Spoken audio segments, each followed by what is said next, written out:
Light weight బంగారు diamond ఆభరణాలు, వందల రకాల డిజైన్స్ ఏవైనా ధర మాత్రం ఒక్కటే.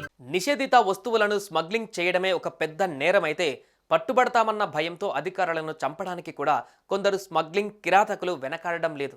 తాజాగా కాకినాడ జిల్లాలో జరిగిన ఓ కిరాతకుడు చేసిన ఆకృత్యం పోలీస్ శాఖనే నివ్వరపోయేలా చేసింది. ఇంతకీ ఏం జరిగింది?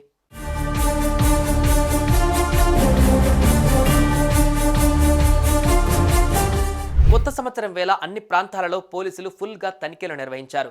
ఉన్నతాధికారుల ఆదేశాల మేరకు కాకినాడ జిల్లా కిర్లంపూడి టోల్ ప్లాజా దగ్గర జగ్గంపేట పోలీసులు కాపు కాశారు. వాహనాల తనిఖీ చేపట్టారు. ఆ సమయంలో టోల్ ప్లాజా దగ్గరకు ఉత్తరప్రదేశ్కు చెందిన ఓ తెల్ల కారు చేరుకుంది. పోలీసులు కారును ఆపారు. జగ్గంపేట సిఐ శ్రీనివాస్, కిర్లంపూడి ఎస్ఐ సతీష్ కారులో ప్రయాణిస్తున్న వారితో మాట్లాడేందుకు ముందుకు కదిలారు. మరోవైపు లోవరాజు అనే కానిస్టేబుల్తో పాటు మరో కానిస్టేబుల్ కారు ముందు భాగంలో నిలుచొని ఉన్నారు. వారంతా కారును తనిఖీ చేయబోతున్నారని గ్రహించిన కారు డ్రైవర్ ఒక్కసారిగా వాహనాన్ని స్పీడ్గా ముందుకు కదిలించారు. దాంతో కారు ఢీకొట్టడంతో ఆ కానిస్టేబుల్ ఇద్దరికీ తీవ్ర గాయాలయ్యాయి.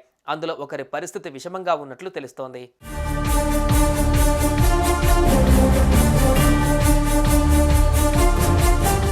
కారుతో కానిస్టేబుల్ను ఢీకొట్టిన ఆ కిరాతకుడు ఆ కారును రాజానగరం సమీపంలో వదిలి పారిపోయాడు. ఆ కారులో గంజాయి స్మగ్లింగ్ జరుగుతున్నట్లుగా తెలుస్తోంది. ఏదేమైనా స్మగ్లింగ్ నేరంతో పాటు ఇద్దరు పోలీసులను చంపేందుకు కూడా వెనకాడని ఆ డ్రైవర్ కోసం పోలీసులు వేట మొదలుపెట్టారు.